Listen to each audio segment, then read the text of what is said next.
Hi, fans of high quality entertainment.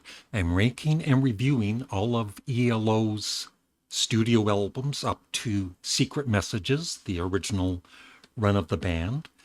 And up next is their third album, On the Third Day.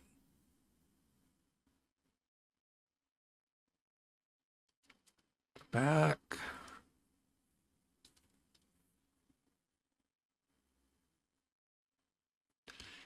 And this album cover is not a favorite of mine. And the I guess the US and Canadian album cover was this one, which is certainly different because they're all showing their belly buttons. And, there's humor in it, I guess. And between the two, I actually think this is the better album cover, but you might disagree. Anyway, this album, I never, once again, I had ELO 2, and it took me years and years to hear their debut album. But their third album, On the Third Day, I never heard for many, many years, once again, until I got the ELO box set.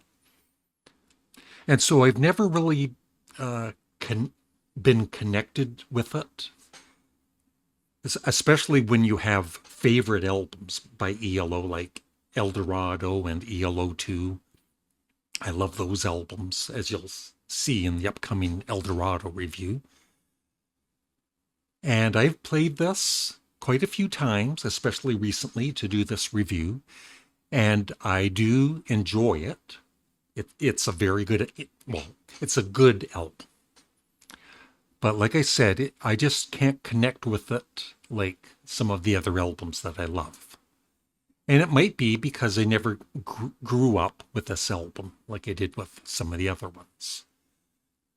So, On the Third Day was released in the United States in November of 1973 and in the UK in December of 1973.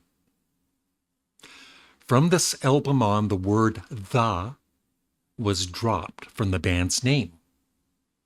And this was really surprising to me. On the Third Day was released in 1973 and failed to enter the UK charts, although it did reach the US charts at number 52.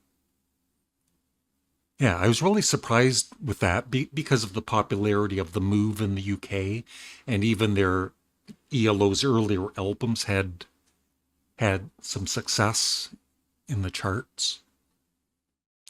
And the one big hit on this album, Showdown, was originally intended to be released only as a single because it was on a different label, Harvest, than the UK album. But now, of course, it is, for the box set at least, it's included in this, and it was included in the US and Canadian version of this album.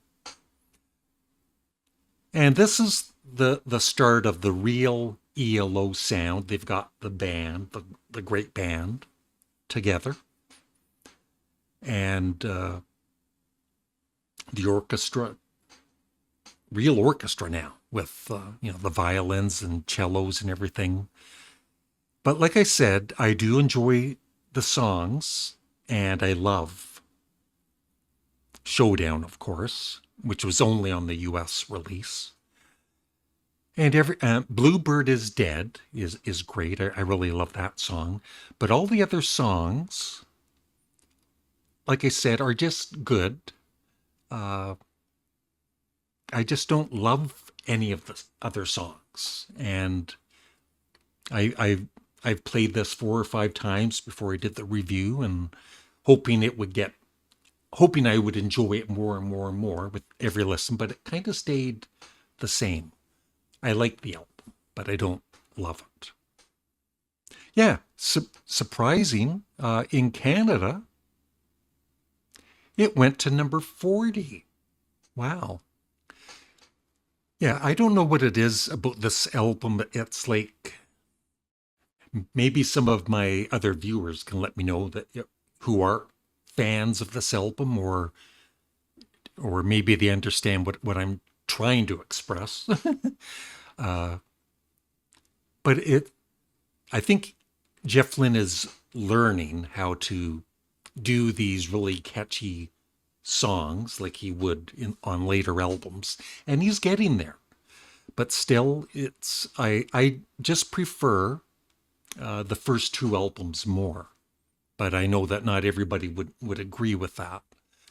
So I'm rating these out of 5 muffins because my name is Canadian Studmuffin, just to have a little bit of fun.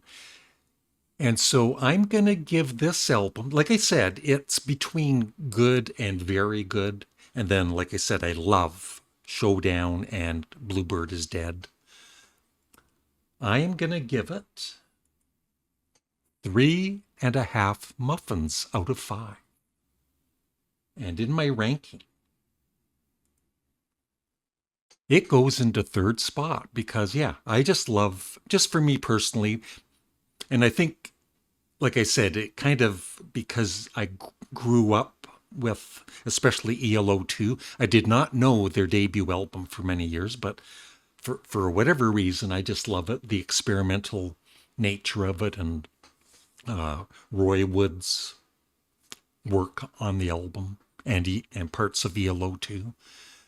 And so, yeah, this is the first album with Jeff Lynne totally taking control, and you can kind of tell by the album cover, like, he's the main guy in the band, right? And even the inside, big picture of Jeff Lynne, and then smaller pictures of the rest of the band. Which is fine, because I consider Jeff Lynne overall a musical genius. And that is it. I would love your thoughts on Face the Music in the comment section below. And now on to El Dorado. Bye. Have a great day.